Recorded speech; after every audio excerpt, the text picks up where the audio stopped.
I want to congratulate the German organizer যারা গোয়ালতোড়ে আজকে এই সোলার পাওয়ার প্রজেক্ট প্রায় 1000 একর জমিতে 112 মেগাওয়াটের সোলার পাওয়ার উদ্বোধন করছেন। আজকে এই অনুষ্ঠান থেকে 321টি প্রকল্পের উদ্বোধন, তাতে 2243 কোটি 92 লক্ষ টাকা খরচ করা হয়েছে এবং এর মধ্যে 212টি প্রকল্পের উদ্বোধন যেটা আজকে করা হলো 1850 কোটি 52 লক্ষ টাকা।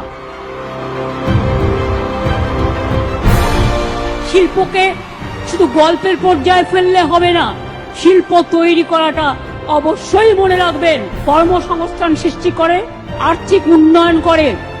জয় হিন্দ, জয় বাংলা।